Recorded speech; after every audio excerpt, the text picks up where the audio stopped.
Por ahí a lo mejor les llega u- una, una alerta. Este, y nuestro primer tema del día es los derechos humanos y la respuesta global de los tribunales ante el COVID-19, a mano de el doctor Isaac de Paz González. Eh, Como parte de una pequeña reseña del doctor y presentándolo, es doctor cum laude internacional en Derechos Fundamentales y Libertades Públicas por la Universidad de Castilla-La Mancha, miembro del Sistema Nacional de Investigadores del CONACYT, nivel 1, de la Sociedad de la Society of Legal Scholars de Oxford, Reino Unido, del Instituto Mexicano de Derecho Procesal Constitucional y de la International Association of Constitutional Law.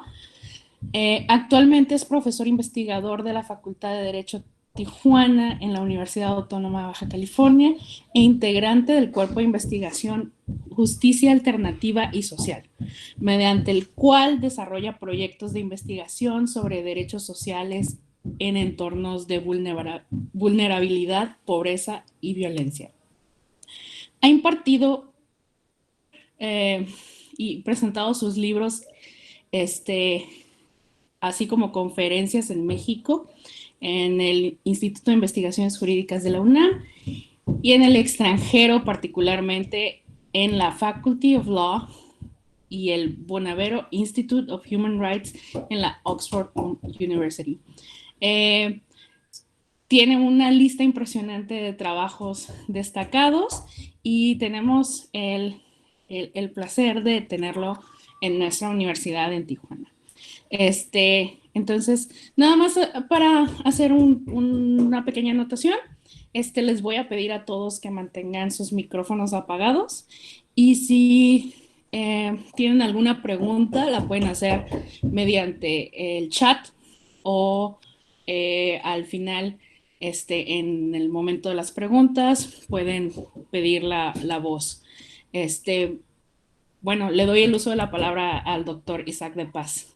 Muchas gracias.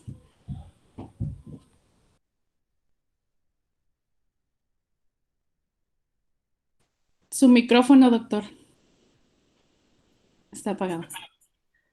Lo siento. Sí, buenas tardes a todos los colegas del mundo jurídico, hombres y mujeres de ciencia que se reúnen aquí en estos foros virtuales. Maestra Michelle, muchísimas gracias por tu invitación. La estimada Roxana, maestra, te saludo. El maestro Noé, que también veo que está presente aquí en la transmisión. Y a todo el público, alumnos muy distinguidos de la universidad y bueno, a todo el público en general que le interesa este tema de la respuesta de las Cortes ante el COVID. Haré una presentación de 4 aspectos, una nota introductoria sobre la importancia de los derechos humanos ante el COVID y esta pandemia. Después me referiré a los enfoques de las Cortes alrededor del mundo. Este es un análisis meramente exploratorio, no es exhaustivo. No entraré en detalle en los asuntos, los grandes asuntos que se están resolviendo y que algunos están en curso, otros van empezando. Y haré un recorrido también hacia el panorama internacional en torno a la posibilidad de que se ha elucidado sobre si China puede ser internacionalmente responsable en términos ya jurídicos de no haber proporcionado la información y no haber dado el aviso de acuerdo a la Constitución de la Organización Mundial de la Salud. Sí, la OMS tiene una constitución. Bueno, comienzo por el principio. La crisis global del COVID-19 nos ha trastornado en el mundo jurídico en el entendimiento de la función jurídica de los tribunales y de la función jurídica y política de los derechos humanos. Estamos ante un contexto en el que En México es necesario distinguir la emergencia, el estado de excepción, la restricción de los derechos, que si la justicia es un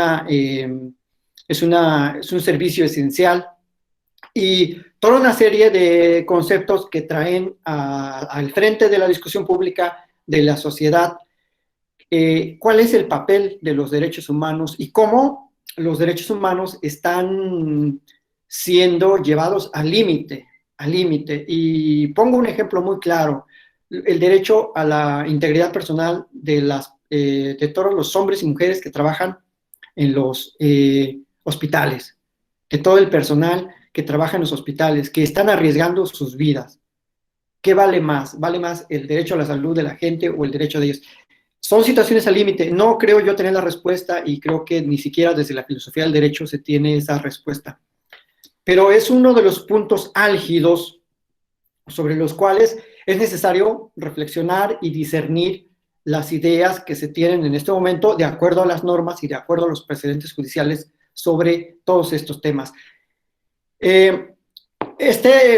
Ya con esto terminaría la nota introductoria. Este tema nos lleva a pensar en que debe existir una gobernanza multidimensional enfocada en derechos humanos, es decir, la política pública debe estar sustentada en derechos humanos, el presupuesto público, la disección de la actividad pública siempre debe regirse por los derechos humanos, porque ahora nos estamos dando cuenta que estamos siempre confrontando los hechos y las situaciones con la libertad de tránsito, con la libertad de expresión, por ejemplo, en torno al derecho a la información que se nos está dando o que no se nos está dando por parte del gobierno, con el derecho a la vivienda digna y decorosa, a que se refiere el artículo 4 constitucional, que muchos sí podemos resguardarnos y muchos otros no pueden resguardarse de manera adecuada.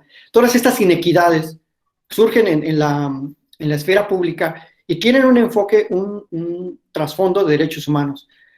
Por lo tanto, se hacen necesarios los mecanismos de escrutinio, los mecanismos de cómo vamos a verificar el cumplimiento de los derechos humanos y ver hasta qué posibilidades tienen los gobiernos o las instituciones, en este caso ya más en concreto de justicia, para verificar el cómo los gobiernos están tomando esas medidas. Y aquí terminaría ya la nota introductoria. Paso ya a la función judicial. Si es necesario que exista esta vigilancia de cumplimiento de los derechos humanos, ¿qué están haciendo los tribunales, tanto nacionales como internacionales, en general?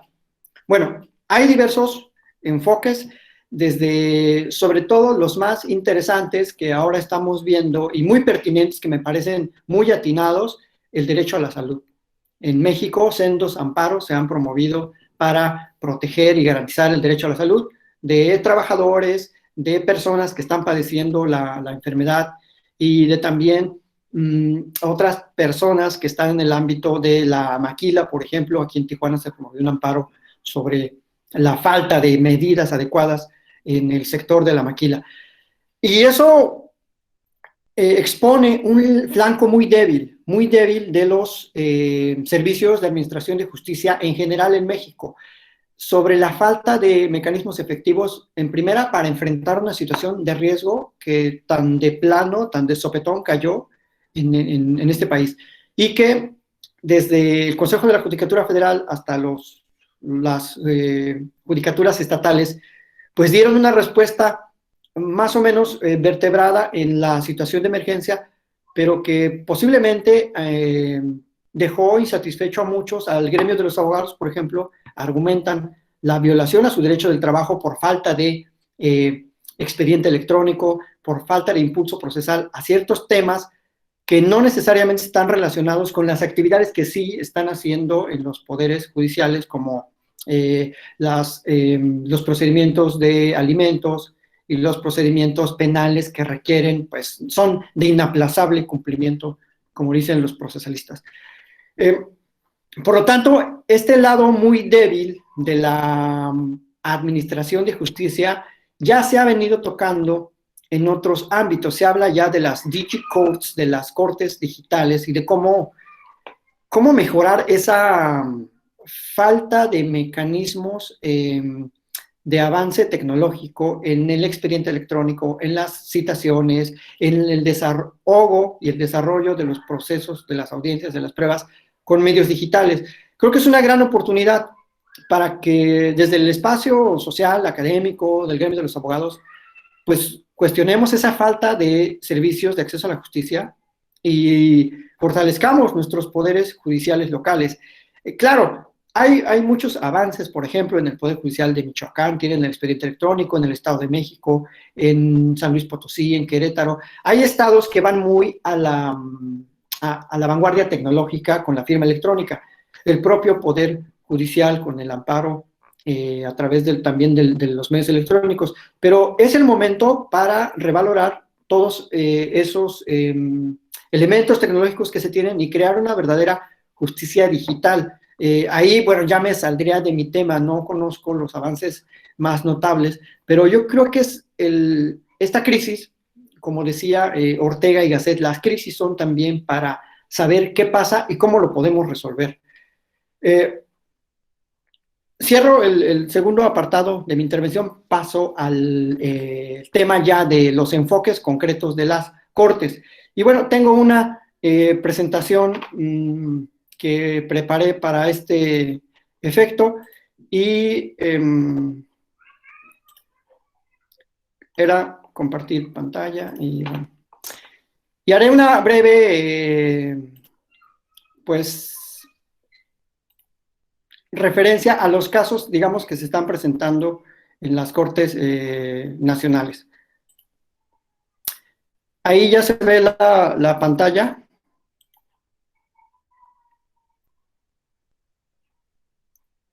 ¿Ya se ve la pantalla? Espero que sí. Sí, doctor. Ok. Bueno. En mi nota introductoria hablé pues ya de algunos problemas internos, externos que se afronta desde el punto de vista de la situación de derechos humanos y lo jurídico ante las Cortes. ¿Cómo están respondiendo las Cortes? Bueno, primero pues con nuestros vecinos. En Estados Unidos hay algunas situaciones muy críticas.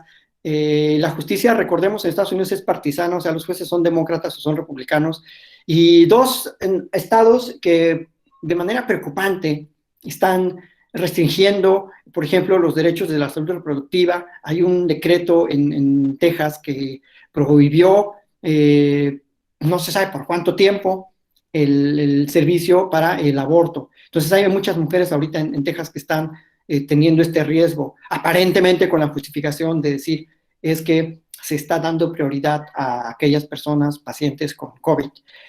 Y la Corte Suprema de Texas validó el decreto, está ahí, es un enfoque restrictivo. En Wisconsin, también la Suprema Corte de Wisconsin validó una ley que obligaba, bueno, fue un acto administrativo, no fue una ley, un acto administrativo que de alguna manera no permitió a los votantes en una elección estatal a ejercer su derecho al sufragio mediante correo. Dijo, no, ya está señalada la elección tal día y tal hora, no vamos a permitir que se cambie nada de eso, exponiendo a todos estas personas que querían ejercer su derecho al voto, su derecho político, exponiéndolos pues a un entorno de riesgo, a un entorno de contagio. Y esto es como una sola muestra de pues del tipo de polarización política que se vive en Estados Unidos y que impacta en el ejercicio de los derechos fundamentales, en este caso de derechos importantísimos como es elegir a un poder político o acceder a un servicio de salud. Y lo que me ha llamado la atención de Estados Unidos es que hay ya sendos lawsuits, hay unas demandas de responsabilidad patrimonial civil en contra de China. Un asunto está en la Corte de Nevada y otro en la Corte de Florida. Bella Vista versus The Peoples of China está en Nevada y Legal Alters versus China también está en Florida. Esto pues, me llama la atención porque pues nadie aquí en México, de hecho creo que no hay un mecanismo para demandar a un estado como tal, a un gobierno, pero vamos, o por lo menos yo en mi percepción jurídica no lo conozco. Sin embargo, en Estados Unidos, pues sus leyes internas, sobre todo aquellas leyes relacionadas con el daño patrimonial y las cuestiones mercantiles, pues son muy férreas y, bueno, hay muchos procedimientos, incluidos los de arbitraje internacional. Entonces, ahí está ya una serie de acciones legales instadas por particulares para cuestionar si China ejerció bien o no el manejo temprano de la pandemia. Eso desde el punto de vista del derecho de Estados Unidos. Más tarde hablaré de un procedimiento ante la Corte Internacional de Justicia. Luego, la Corte Europea. Bueno, el Tribunal Europeo se destaca por tener una jurisprudencia muy vanguardista en torno a la protección de los derechos, sobre todo cuando hay situaciones de restricción de los derechos. Recordemos que el Convenio Europeo de Derechos Humanos establece las reglas para restringir los derechos, le llaman allá la derogación de los derechos en casos de excepción. En el sistema interamericano también tenemos reglas y también en la Constitución mexicana se cuentan con reglas, en el 29 constitucional. Digamos que todos los países comparten una base de parámetros para saber cuáles son las reglas adecuadas, el debido proceso, los puntos cuando se quiere limitar el disfrute de ciertos derechos. En los artículos del 15 y 18 de la Convención están esas reglas. Algo que llama la atención del modelo europeo es que los estados estarían obligados, las altas partes contratantes estarían obligadas a notificar a la Comisión Europea su intención de derogar ciertas obligaciones. Hasta este momento hay como 8 notificaciones, sobre todo de los países de Europa del Este, Macedonia, Rumania, Polonia, de notificar la derogación de ciertas disposiciones de la Convención. Obviamente no se puede derogar el derecho a la vida y el acceso a la justicia, por ejemplo, pero sí se ha cuestionado mucho la posible derogación de las libertades de trabajo, de asamblea y de movimiento. Es una cuestión europea todavía en curso, no hay ningún asunto que esté resolviendo relacionado con eso la Unión Europea, porque se le pidió como una opinión consultiva y no la consideró adecuada porque son situaciones en curso y además dijo que había basta ya jurisprudencia al respecto. Y bueno, destaca también el modelo del Reino Unido. Es un modelo digital que está avanzando casi en todos sus aspectos hacia los expedientes electrónicos. Hay una muy buena sintonía entre la información que poseen los abogados. Se pueden llevar a cabo audiencias, por ejemplo, por teléfono. Los plazos digamos que no se pospusieron más allá de lo necesario. Se hizo un calendario de posposición, digamos, al corto plazo de las audiencias. En materia penal se sigue trabajando vía remota y sobre todo siguen funcionando también los juzgados civiles y de arrendamiento en casi todo Inglaterra y Gales y sobre todo en Escocia también. Entonces el modelo es el modelo que, bueno, no conozco muchos, pero este es el que se acerca más a lo deseable de una posible digitalización, porque ya está siendo trabajado, ya es un debate incluso de las cortes digitales en Inglaterra desde hace como unos 4 años, y ahorita no los pilló, dijeran los españoles, no los pilló tan desprevenidos. Paso al sistema interamericano. En el sistema interamericano, la Corte ha emitido pues importantes recordatorios sobre la restricción de los derechos y sobre la justificación que tienen que hacer los estados de la necesidad y de la idoneidad para restringir los derechos al amparo del 30 de la Convención Americana de Derechos Humanos, y siempre leído en sintonía, en concordancia con el 27. de la misma convención.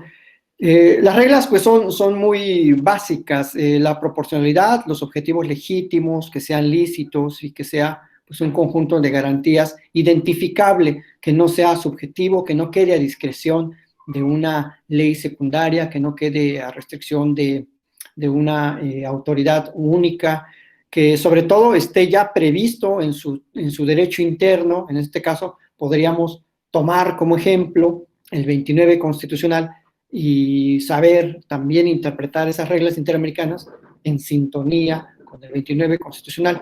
Y bueno, la Corte estas semanas ha publicitado mucha información actualizada, revisada. La juez presidenta Elizabeth Orió Brito ha hecho un trabajo magnífico en difundir todos los cuadernillos que establecen, pues, sendos parámetros, por ejemplo, en materia de libertad de expresión o en el uso de la fuerza, que es más o menos el bloque de derechos que la Corte más ha diseccionado para establecer cuándo se pueden restringir. Y aquí hago un comentario adicional. Por cierto, la libertad de expresión en este momento debe maximizarse. La libertad de expresión no sería el último, sería una locura restringir la libertad de expresión. Ahorita es cuando más se necesita tener escrutinio sobre lo que está haciendo el poder público, sobre cómo lo está haciendo, cuándo lo está haciendo, y ahorita es cuando más debemos estar alertas, porque cuando hay opacidad es cuando surgen muchos desvíos de recursos, muchos desvíos de fondos, y objetivamente la sociedad sufre ese daño económico posiblemente irreparable, como lo hemos padecido en México. Por lo tanto, las reglas interamericanas de la restricción de los derechos no son reglas generales, son reglas muy específicas como deben de ser, y no se están dirigiendo a un derecho en particular. La Corte está diciendo, tomen en cuenta esto, los estados deben de mantener una muy estrecha vigilancia de sus agencias, y también la sociedad en acudir a los tribunales cuando sea necesario para hacer valer estos derechos. Y bueno, ya diciendo esto, pues paso al tema de México. Me parecen mucho más relevantes los amparos que se han presentado con el derecho a la salud en México. La Corte mexicana tiene una jurisprudencia muy perfilada a establecer y reconocer la indivisibilidad y las obligaciones horizontales del derecho a la salud, e incluso para los operadores privados de hospitales. Y lo poco que se ha sabido del derecho a la salud es que efectivamente sí se están concediendo las suspensiones de amparo, por ejemplo, para que el Estado, que los hospitales justifiquen la protección a sus trabajadores, que tengan el material idóneo, etcétera. Desde luego que el amparo no es la vía. En una situación así de emergencia, de pandemia, en el que el gobierno se ve cuestionado o impedido para realizar quizás todo lo que la sociedad quiere, el amparo no es la herramienta más efectiva. Pero en casos concretos, por supuesto que sí lo es. Es decir, el amparo con efectos generales en este momento es muy complicado lograrlo, pero caso por caso y de acuerdo al derecho subjetivo, al interés legítimo que demuestren los quejosos, pues por supuesto que se les otorga. Tan es así que ahí ya me referiré solamente de pasada a los amparos que hemos sabido que se promueven para exigirle, por ejemplo, el amparo de la condonación que se promovió en San Luis Potosí, un amparo que promovía la falta de pronunciamiento del Poder Ejecutivo y de otras de sus secretarías sobre un artículo del Código Fiscal para que se pronunciara sobre la condonación de impuestos. Se concedió la suspensión inicial, hubo mucho revuelo en los medios nacionales, pero yo considero que hay que demostrar siempre el interés legítimo y los requisitos de la suspensión para no incurrir en estos errores de equiparar actos negativos invocados por una empresa con actos prohibidos por el artículo 15 de la Ley de Amparo o a los que se refiere el 22 constitucional. El otro también muy, pues, como muy, digamos, notorio por la envergadura de lo que pretendía realizar es el que se promovió acá en Mexicali contra el Tren Maya, que una cervecera promueve también un amparo aparentemente justificando el derecho del trabajo y el daño a la economía, que ante la falta de presupuesto público del Poder Ejecutivo puede caer en un detrimento nacional. También se revocó luego, se concedió la suspensión provisional y luego se le revoca en la definitiva, y al igual que el de San Luis Potosí, me parece que es necesaria. Yo apoyo muchísimo la discusión del presupuesto que se enfoque en derechos humanos, pero estos amparos y con ciertos intereses corporativos no creo que no son buena señal como para, ni para el amparo, ni para el Poder Judicial, porque lo hacen ver como un poder como ignorante, como un poder que quiere confrontarse con otro poder. Y yo sería más de la idea de sí promover amparos en sectores de los derechos sociales, como la educación, para justificar que el dinero público se gaste en los objetivos de la educación, de vivienda, etc. En las entidades federativas, bueno, no se tiene noticia de muchos medios de control. Recordemos que las entidades federativas, unas sí tienen acciones de inconstitucionalidad o controversias, unas ni siquiera tienen sala o tribunal constitucional. Es el caso de Baja California, aquí no tenemos absolutamente nada. Otros estados están muy avanzados.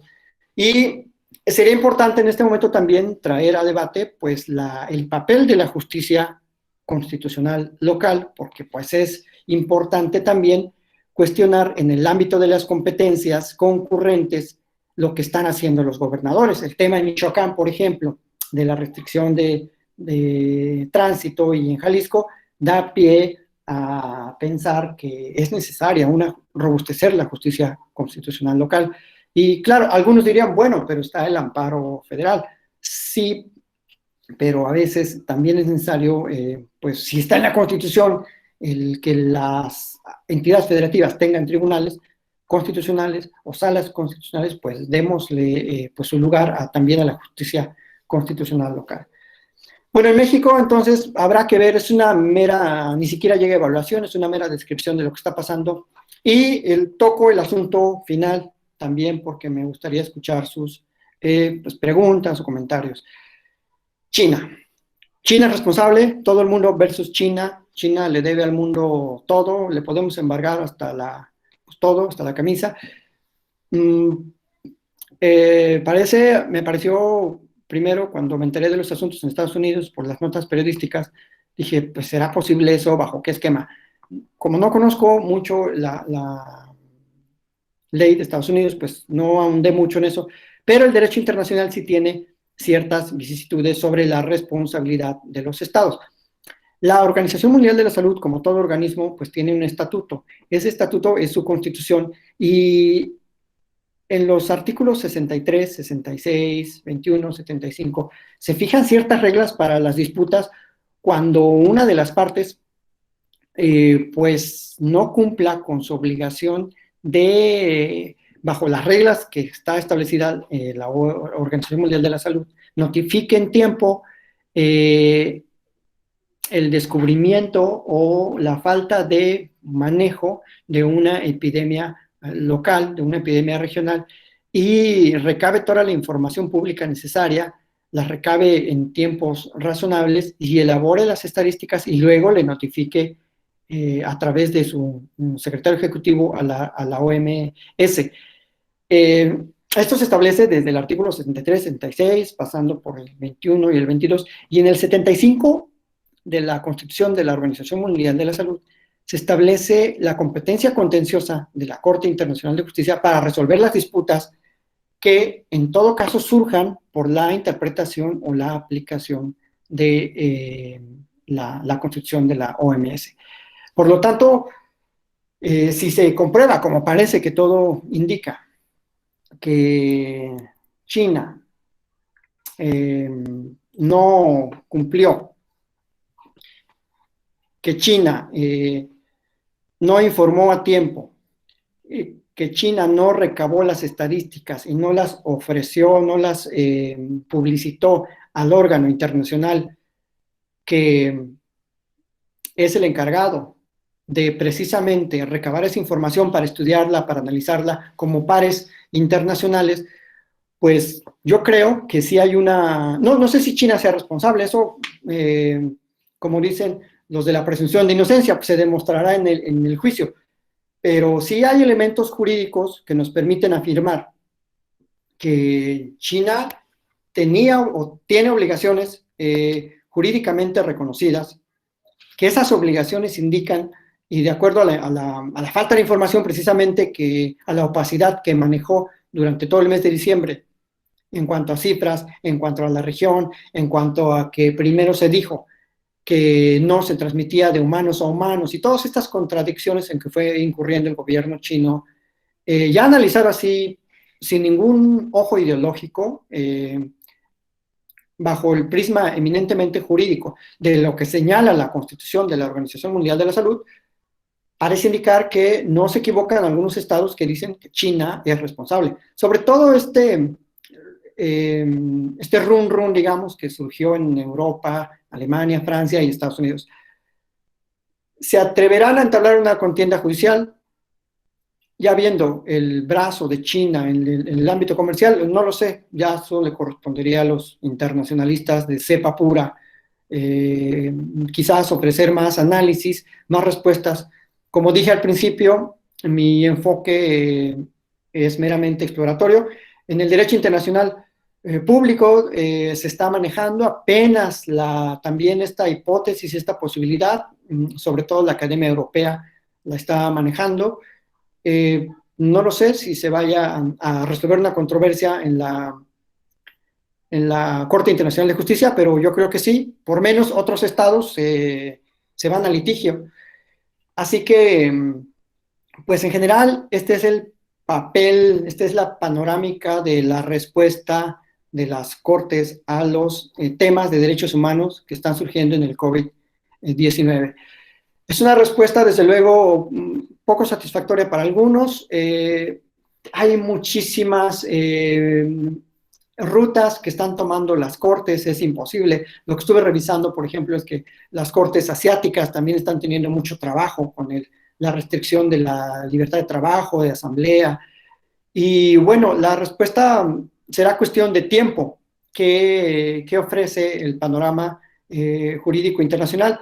Otro de los grandes problemas en este aspecto es que la mayoría de los tribunales no pueden funcionar o están funcionando únicamente para ciertos derechos muy limitados, aquellos que se consideran pues de extrema urgencia. En México, pues los alimentos, los procesos penales con detenido, etcétera. La Corte, a mí me pareció una respuesta de la Corte mexicana un poco tardía en cuanto a que decidieron sesionar hasta hace una semana y media, me parece, y creo que ya sí había elementos para llevar a cabo las sesiones del Pleno de manera virtual. O sea, el Pleno de por sí pues nunca ocupa mucha gente, pueden ser incluso a veces sesiones privadas. Así que dejo ahí el tema en la mesa para escuchar sus preguntas, sus comentarios, sus aclaraciones, y bueno, pues agradezco muchísimo su atención y pues me gustaría escuchar algunas dudas o bueno, a manera de retroalimentación. Y pues agradezco nuevamente a Michelle, a la Facultad de Derecho de Tijuana por este interesante foro y a ustedes también por su atención. Michelle, te devuelvo el uso de la voz. Muchas gracias. Si tienen alguna duda o quieren hacer algún comentario, ahorita abrimos el espacio. Lo pueden hacer aquí mismo por el chat o lo pueden hacer pidiendo el uso de la voz y en vivo, no hay problema. Muchas gracias, doctor, por la presentación. Pero esperamos, les damos un segundo para que escriban o comenten.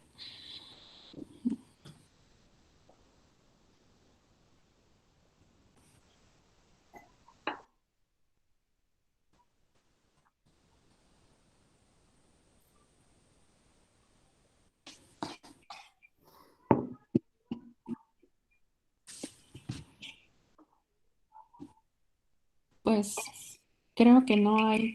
Mira. Gracias a la directora que está aquí conectada. Ok, pues, ¿les parece si continuamos con el siguiente tema? si al final hay algún comentario adicional para el doctor, pues lo podemos hacer llegar al doctor. Esperemos que el doctor aquí se quede, entonces, para continuar con el tema de la candidata doctora Roxana Rosas Fregoso. Entonces, haría con el tema sobre derechos humanos de los migrantes ante el COVID-19. Haré una pequeña síntesis de su muy extenso también currículo. Es candidata a doctora en Derecho por investigación de la Universidad Nacional Autónoma de México, a través del Instituto de Investigaciones Jurídicas y la Estación Noroeste, bajo la autoría principal de la doctora Nuria González Martín, especialista en justicia constitucional, interpretación y aplicación de la Constitución por la Universidad Castilla-La Mancha en España, maestra en ciencias jurídicas con enfoque en derecho constitucional y licenciada en derecho por la Universidad Autónoma de Baja California, UABC. Tiene un diploma en el programa especializado en derechos humanos de American University Washington College of Law, Academy of Human Rights and Humanitarian Law en Washington, D.C. Es ganadora del concurso internacional de ensayo 1000 Words for Children at Our Borders, a photograph of social change, organizado por la Mexican Association of Students at Harvard Law School, con el ensayo A Legal Perspective on Non-Accompanied Children Migrants in Mexico, publicación digital de abril del 2017. Y es ganadora de la beca Kyoto Youth Scholar Discovery Award en Estados Unidos en el 2004. Tiene una extensa listado de publicaciones, y rescato que tiene un libro muy nuevo, de la autoría con la doctora Nuria González sobre los derechos de las víctimas de las trata de persona, tortura y desaparición forzada, recientemente publicado el año pasado y que por ahí lo pueden encontrar también en línea. Entonces le doy el uso de la voz a la candidata doctora Rosas Fregoso.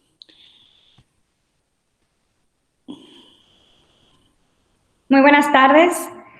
Primeramente quiero agradecer la invitación y estos esfuerzos colectivos a la Universidad Autónoma de Baja California a través de nuestra dirección, y agradezco también aquí la presencia de nuestra directora, la doctora Laura Alicia Camarillo Gobea, por el ánimo de este tipo de actividades tan necesarias, sobre todo en estos tiempos. También quiero agradecer a la maestra Michelle López Álvarez, quien hace posible esta sinergia para que se pueda realizar finalmente esta disertación, y pues por supuesto el reconocimiento al doctor Isaac de Paz, quien me precedió en la voz. Después de estos agradecimientos, el tema al que voy a dar tratamiento es sobre los derechos humanos de las personas migrantes ante esta actual pandemia de COVID-19. Un tema sin duda muy relevante y que a la vista de distintos sectores pues ha sido invisibilizado y que requiere con urgencia dar atención para revisar cuáles son las implicaciones a los derechos humanos que están adoleciendo este sector poblacional. En ese orden voy a hablar primeramente del contexto de la pandemia, la situación que se está presentando en torno a la migración a nivel nacional, para después descender concretamente a la frontera norte y al municipio de Tijuana.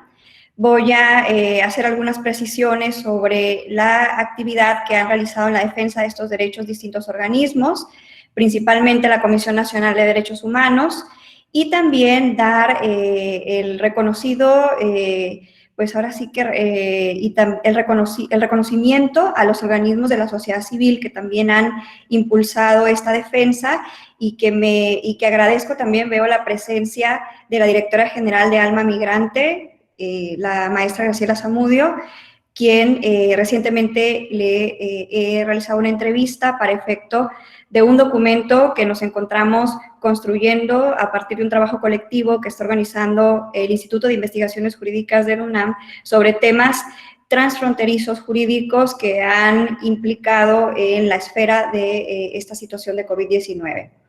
Y bueno, y en este sentido, pues es importante hablar de lo que en virtud de lo que se han manifestado los distintos organismos defensores de derechos humanos, pero también la participación de la sociedad civil y lo que esta mirada puede proveer a la situación y sobre todo la intervención efectiva que pues han brindado en relación a la defensa de los derechos de las personas migrantes.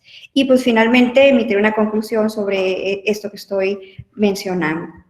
Bueno, en este sentido, la sociedad actual estamos viviendo un momento nunca antes visto, al menos no desde el punto de vista generacional, donde una pandemia está produciendo efectos no solamente en el ámbito social, económico y político, sino también en un contexto de derechos y en un contexto jurídico.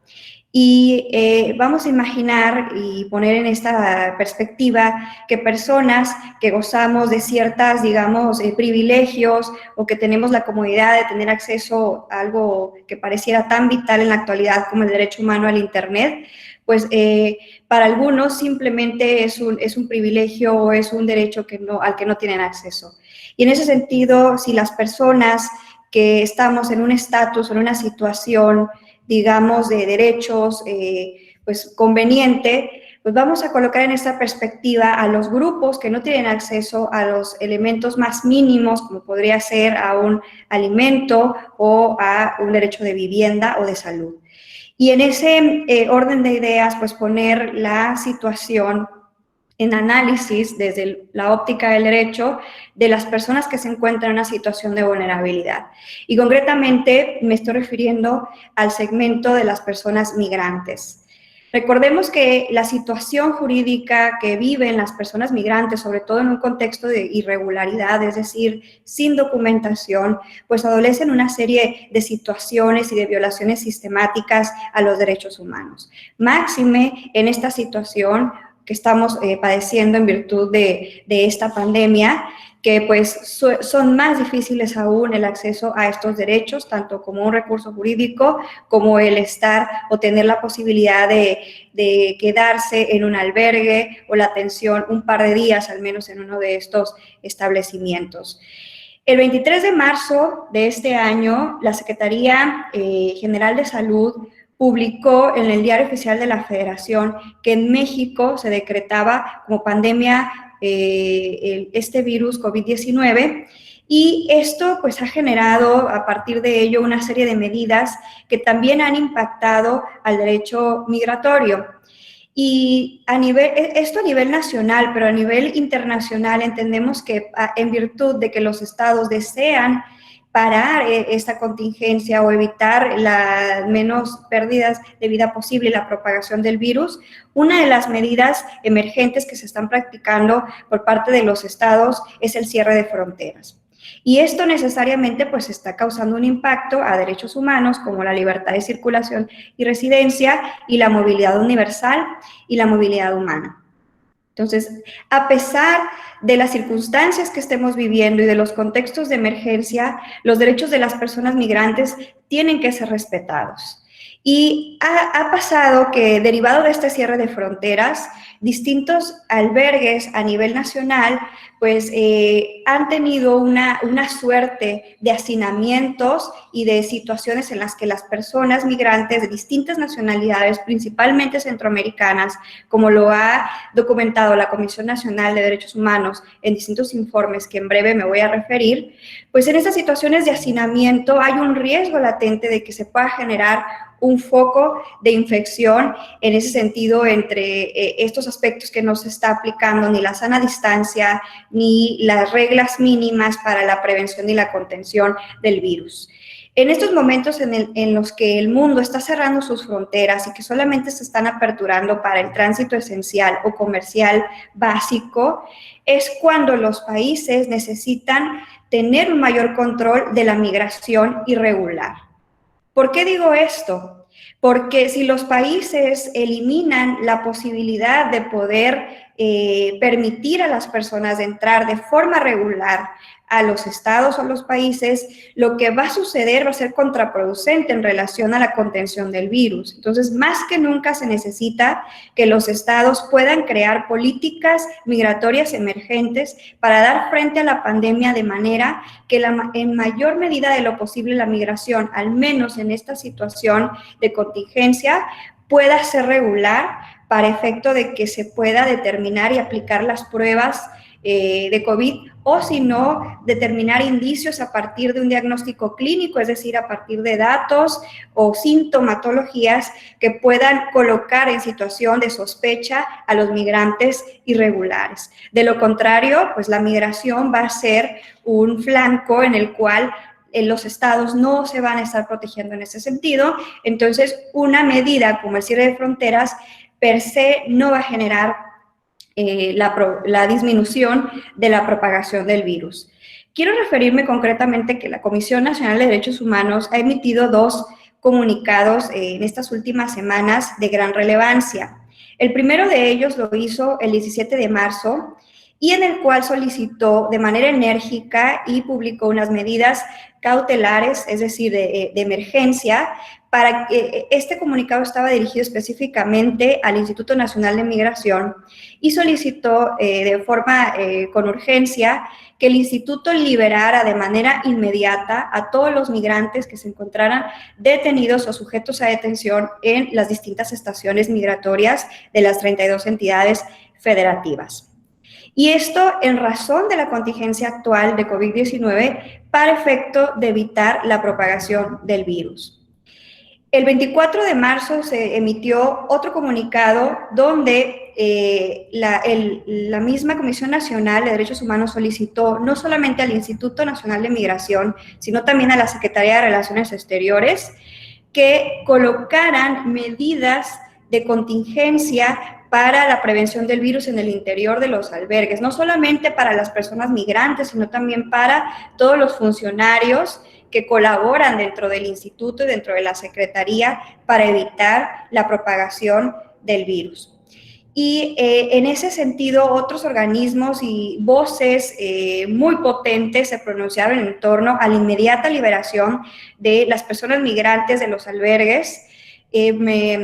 Puedo mencionar, por ejemplo, el caso de SUDIMER, que es un organismo que se encuentra dentro del Instituto de Investigaciones Jurídicas, ocupado para la investigación jurídica de las personas migrantes, refugiadas y asiladas, a través de su coordinadora, que es la doctora Luciana Gandini, que en una entrevista que se presentó en Prisma Radio UNAM, exigió la inmediata liberación de todas las personas migrantes que se encontraran detenidas en estos lugares y en estas condiciones de hacinamiento.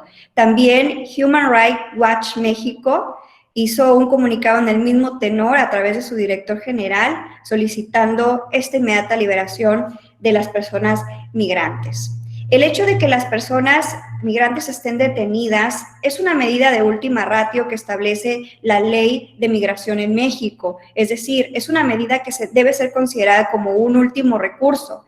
Máxime de lo anterior, estas detenciones se están realizando no solamente de personas adultas, sino también hay datos sobre menores migrantes que se encuentran en estas mismas circunstancias mezclados con personas adultas, y también se encuentran personas en una situación de mayor vulnerabilidad, como personas de edad o de la tercera edad y mujeres embarazadas, y pues es el caso también de los menores de edad.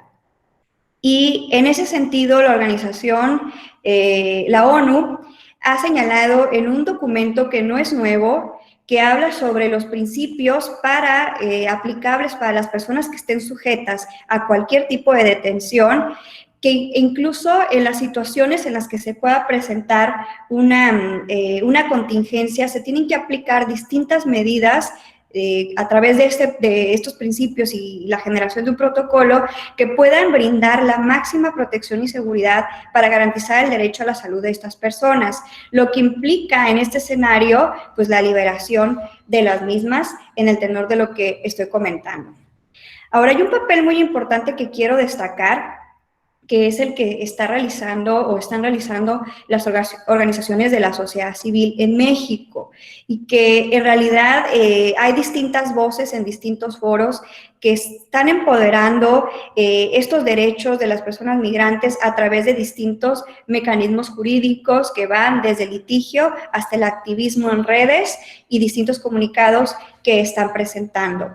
Uno de ellos es IMUMI, que es el Instituto por las Mujeres en la Migración, AC, encabezado por Gretchen Kuhner. Este instituto, en sinergia con otros, incluso que trabaja de la mano también con la Comisión Nacional de Derechos Humanos, han emitido distintos comunicados para sumarse a este llamado a la liberación, como les comentaba. Y a la par de IMUMI, pues existen otros organismos a nivel federal y a nivel local, que también quiero bajar la problemática a la ciudad de Tijuana, como lo había comentado. Y a nivel nacional se presentó una sinergia para la presentación de juicio de amparo, donde participaron Alma Migrante AC, que como comentaba, aquí se encuentra la presencia de la directora. El pasado 23 de abril de este año tuve la oportunidad y la fortuna de realizarle una entrevista a Graciela Zamudio, quien amablemente nos brindó un par de horas de su tiempo para aclarar distintos aspectos que están sucediendo en la ciudad de Tijuana en torno a esta situación. Y comentábamos con mayor profundidad de este amparo que se presentó, como les decía, a nivel nacional, donde Alma Migrante, a través del acompañamiento de otros organismos, como por ejemplo Sin Fronteras, CAVAC AC, FM4 Paso Libre, Asylum Access y bueno, entre otros, Intrale, por mencionar algunos, hicieron la presentación de un amparo con la finalidad de la no detención y la inmediata liberación de las personas migrantes confinadas en estas estaciones migratorias en México por parte de las autoridades del Instituto Nacional de Migración, así como también que se brinden las condiciones de salubridad en el caso de que mientras las personas permanezcan sujetas a esta detención. En el caso de Alma Migrante, que es una organización que tiene sede en Tijuana, es una organización que surge en el 2018, que precede esta contingencia y que ha tenido un activismo impresionante para la preparación de la defensa, para la preparación de defensores y el entrenamiento de defensores de derechos humanos en el contexto de movilidad. Y este organismo presentó este mismo amparo en Tijuana, donde se obtuvo y se logró la suspensión, lo que implicó, en palabras de la directora general, no hubo un gran impacto jurídico, toda vez que en Tijuana actualmente las estaciones migratorias del Instituto Nacional de Migración se encuentran sin la presencia de personas migrantes, al igual que la estación de Mexicali, que se encuentra en remodelación. Debo puntualizar que la estación de Tijuana no cuenta con la presencia actual de migrantes, potencialmente derivado, y es algo que quiero comentar con mucha cautela y de forma muy cuidadosa para no generar hipótesis o conclusiones de las cuales no tenemos certeza. Pero hubo distintos comunicados por parte de CONAPRED y la propia Comisión Nacional de Derechos Humanos sobre las prácticas inexplicables que han estado suscitándose por parte del Instituto Nacional de Migración, donde a finales de marzo y lo que va del mes de abril se han presentado abandonos de personas migrantes en la frontera sur, concretamente la frontera con Guatemala. Y en esta situación de abandono, de traslado de migrantes y abandono, pues lo que se está generando es una situación de falta de certeza jurídica, de potenciales violaciones a los derechos humanos, y que pues en principio o prima facie podríamos establecer bajo qué circunstancias la rareza de que en Tijuana pues no existan o no estén actualmente hasta donde el día 23 de abril que realicé esta entrevista, personas migrantes, pues una de las razones potencialmente podría ser derivadas de estas prácticas inexplicables que, como mencioné, han sido deploradas por la Comisión Nacional de Derechos Humanos y por CONAPRED, que es este Consejo Nacional para evitar y erradicar la discriminación en México. Y bueno, y en ese sentido estamos precisando que hay una serie de violaciones latentes a las personas migrantes, que no hay una política específica, contundente, que pueda dar esta vertiente de legalidad y de certeza jurídica para la promoción y sobre todo el respeto de los derechos humanos de las personas migrantes ante este escenario. Si en tiempos y en condiciones normales las personas migrantes tienen una serie de derechos que son vulnerados y bueno, y el acceso a los mismos siempre se ve con un mayor grado de dificultad, y en gran mayoría los beneficios y los derechos y las necesidades básicas que les son satisfechas a las personas migrantes son a través de las organizaciones de las sociedades civiles, y ante el escenario de la pandemia, pues los albergues también, muchos de ellos se encuentran cerrados y no existe pues la posición económica para poder garantizar protocolos específicos que puedan generar también que no exista una mayor propagación del virus desde los albergues que existen, por ejemplo, en la ciudad de Tijuana. Lo que genera, como comentábamos, pues la potencialidad de mayores violaciones sistemáticas a estos derechos. Tijuana siempre ha sido un referente geográfico de migración. No es posible que ante este escenario pues no existan migrantes en la ciudad. Muchos de ellos pues también están desperdigados en estas condiciones de insalubres y bueno, ante el riesgo de contraer este virus. Y bueno, y pues en ese sentido es un llamado también para la reflexión sobre los privilegios que muchos de nosotros podemos poseer ante esta situación y este contexto de pandemia, y cómo pues distintos sectores de la sociedad que se encuentran en una situación de vulnerabilidad pues están padeciendo más violaciones a derechos, más allá de lo que normalmente se ve, y que bueno, no debemos normalizar las violaciones de derechos, pero aún, como mencionaba y reitero, en este contexto de pandemia, pues están siendo más graves y más contundentes, y hay una situación de descontrol en relación pues a todas estas actuaciones que realiza la autoridad de forma arbitraria, y que ante la falta de vigilancia o ante la disminución de la vigilancia que puede haber en circunstancias normales, pues están generando mayores violaciones para las personas migrantes. Por mi parte sería todo. Estaré muy contenta de recibir alguna pregunta o de aclarar alguna duda que se pueda generar en torno al tema. Muchas gracias.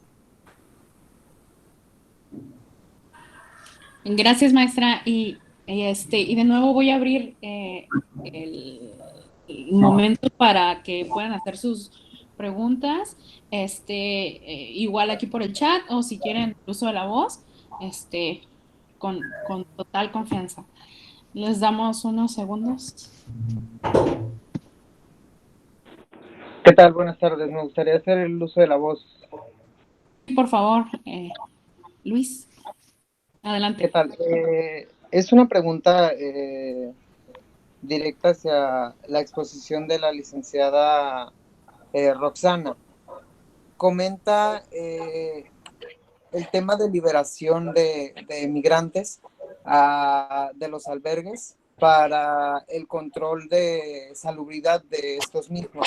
Me parece grandioso este trabajo para que den mantenimiento a estos albergues que brindan apoyo a nuestros migrantes. Pero me gustaría saber qué sucede con estas personas que quedan fuera de estos albergues, porque podrían quedar en total estado de calle y habría una mayor propagación a la población del estado, ¿no?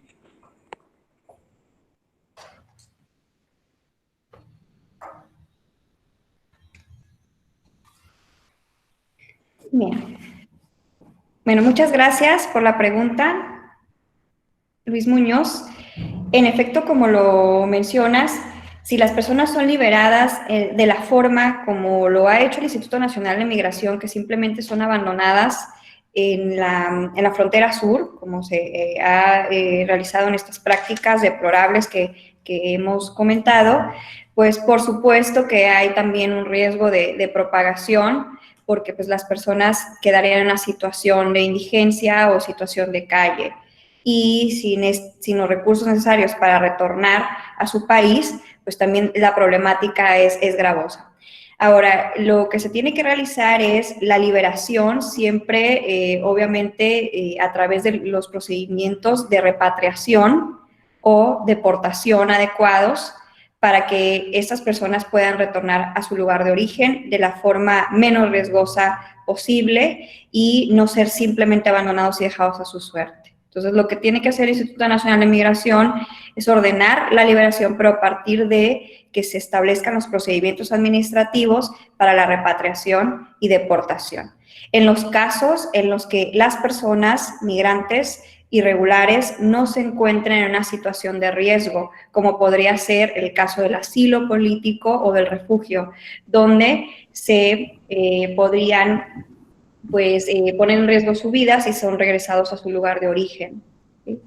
Y bueno, y en ese sentido, me está comentando aquí también la directora no migrante que otra alternativa puede ser colocarlos en un lugar donde puedan estar seguros el tiempo que se presente el confinamiento y después ser regresados al proceso administrativo para realizar la repatriación o continuar, sobre todo, por ejemplo, en los casos en los que las personas han iniciado un procedimiento de refugio, que hay datos que ha documentado COMAR, que es la comisión precisamente que se encarga de la tramitación de la situación de refugiados, pues en esos casos las personas no pueden ser repatriadas, ni abandonadas, ni retornadas a su lugar de origen. Entonces, en esos casos, las personas tienen que ser colocadas en un lugar donde tengan esta protección al derecho a la salud y evitar el contagio o el riesgo de contagio para el momento en el que se pueda continuar con la normalidad del proceso y posiblemente alcancen este estatus jurídico de refugio. ¿Sí? Muchísimas gracias. Por nada. Gracias, Muñoz, por preguntar.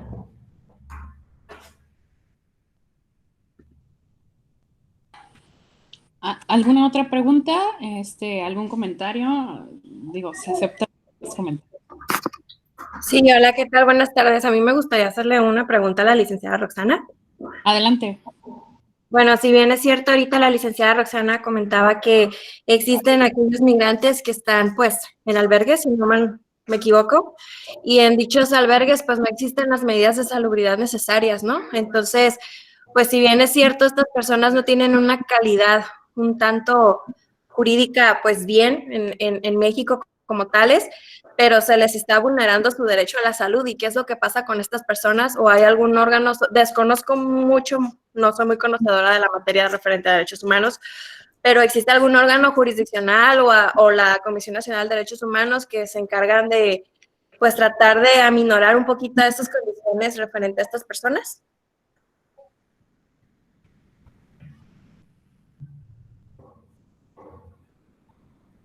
Gracias, Karina Porter, por la pregunta.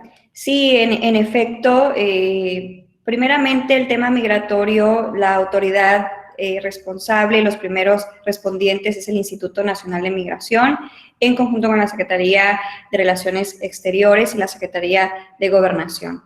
Si existe una violación a los derechos humanos de estas personas, pues a estas personas, al igual que cualquier mexicano o mexicana, poseen los derechos humanos que están reconocidos en la Constitución y en los tratados internacionales en materia de derechos humanos y tienen acceso a exactamente los mismos medios legales que protegen los derechos humanos en un contexto normal, como puede ser el juicio de amparo. Específicamente, pues también existen otras vías, no solamente jurisdiccionales, sino también no jurisdiccionales o de carácter de corte administrativo, como la Comisión Nacional de Derechos Humanos, la CNDH, a partir de los procedimientos de queja. Aunado a esto, como sabemos, las personas migrantes están en una suerte de indefensión y de desconocimiento, pues distintos organismos no gubernamentales, organizaciones de la sociedad civil impulsan el litigio o la presentación de recursos jurídicos o de juicios en apoyo a la situación de estas personas migrantes. Por ejemplo, en gran medida referías, Karina, al derecho a la salud, pero en gran medida uno de los derechos más vulnerados pues, es el derecho al debido proceso. Gran parte o una cantidad importante de personas migrantes requieren un proceso de refugio o un reconocimiento de asilo político o una situación bajo una condición de una visa humanitaria, por ejemplo, en el caso de los menores migrantes no acompañados. Para ello, pues requieren de defensores y defensoras que puedan hacer viable esta situación y pues en efecto, por eso es el trabajo tan loable que hacen los organismos y las OSCs o las organizaciones de la sociedad civil en el impulso y la defensa de estos derechos de personas que no tienen voz y que se pueden ahora sí que expresar a partir del trabajo que hacen estas organizaciones en defensa de sus derechos, ya sea en la vía jurisdiccional o en la vía no jurisdiccional. Gracias. No, gracias a usted.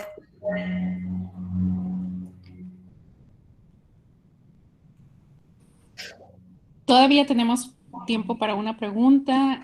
No sé si alguien... A ver, voy a leer esto. Maestra, buenas tardes. ¿Hay alguna institución a la que puedan acudir los migrantes para pedir la repatriación?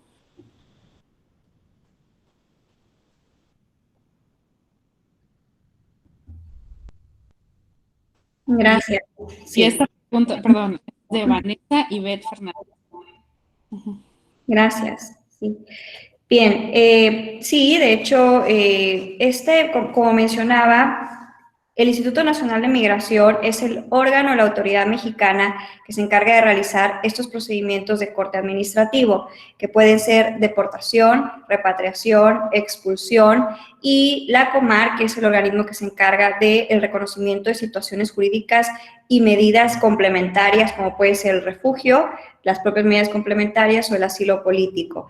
Pero, como sabemos, el derecho internacional de los derechos humanos establece que las personas migrantes irregulares o las personas extranjeras en cualquier proceso, sin importar que no sea un proceso penal, es decir, en un proceso administrativo como lo es un proceso de deportación o repatriación, requieren de la protección consular.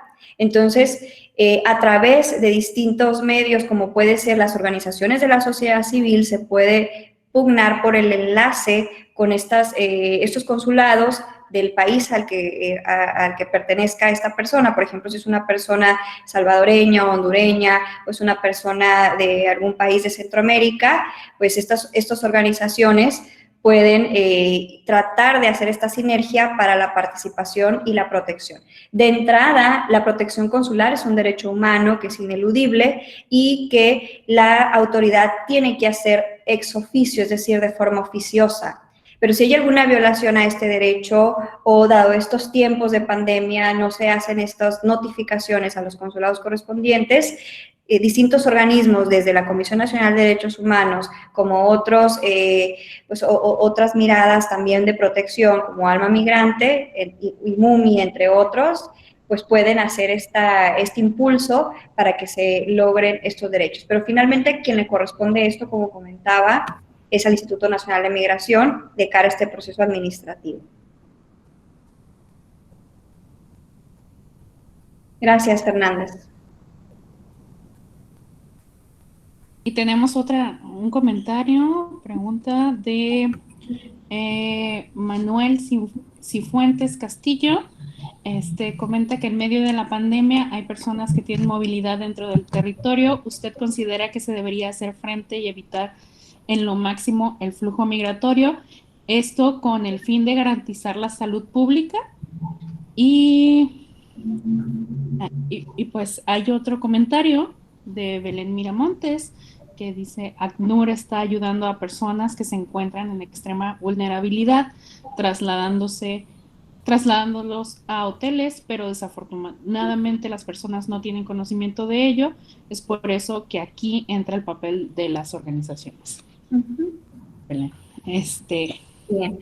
Voy a atender primero la pregunta sobre el flujo y la movilidad humana. Como hemos mencionado durante la presentación, la movilidad humana no puede ser frenada ni detenida, es un derecho humano. Entiendo que esta situación implica consecuencias que nunca antes habían sido exploradas, al menos desde esta generación en la que nosotros estamos viviendo, y pues eso genera preguntas o tesituras que tenemos que responderlo a la luz de los derechos humanos.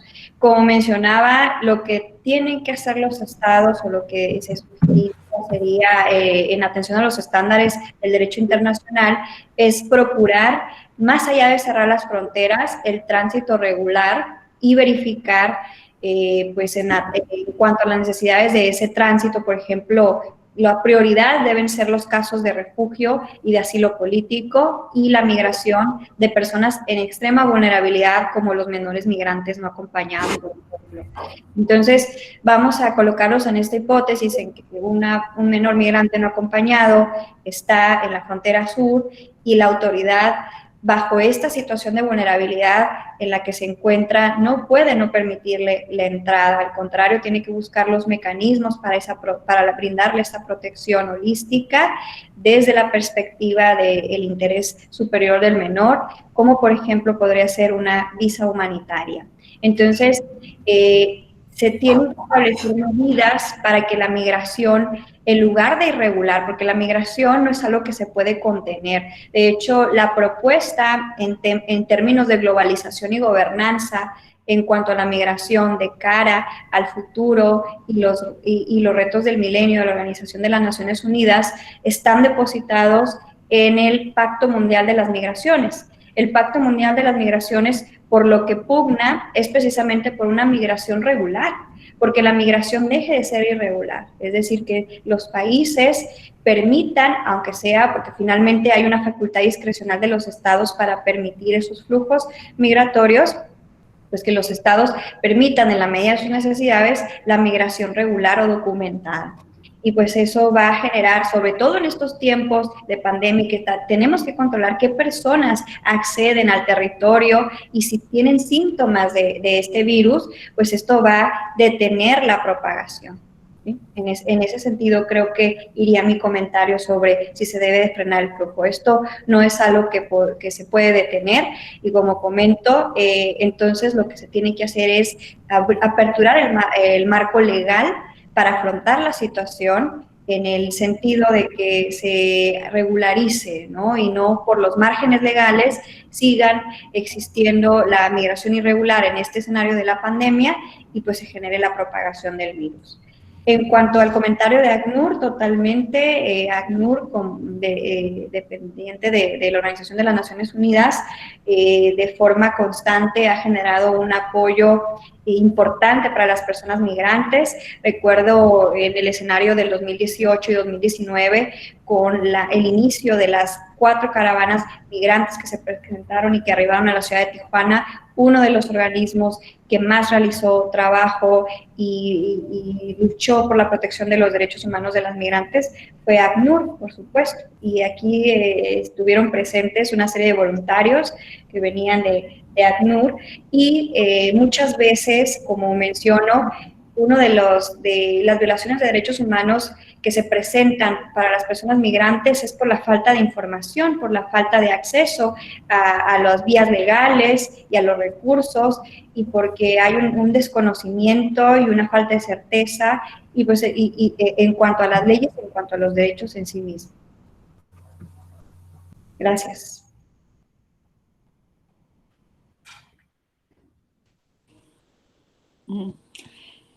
No, al parecer ya no hay comentarios. No sé si hay alguna otra pregunta antes de cerrar. Bueno, pues muchas gracias, maestra. Por nada, gracias. Espero que esta sea la primera de muchas participaciones que podamos tener y a todos les agradezco su participación, sus comentarios. Como les había mencionado al inicio, estamos grabando esta sesión y probablemente después la subamos a redes sociales, entonces tendrán oportunidad de volverlas a ver. Quienes tuvieron problemas con la conexión, pues estará seguramente por ahí en alguna red social. Les pido a todos que por favor sigan nuestras redes sociales, la página oficial de la UABC. Estaremos subiendo otros eventos como este en el futuro. Y pues muchas gracias a todos, gracias a la maestra Roxana, gracias al doctor Isaac de Paz y pues felicidades a todos en el Día del Niño. Muchas gracias. Buena tarde.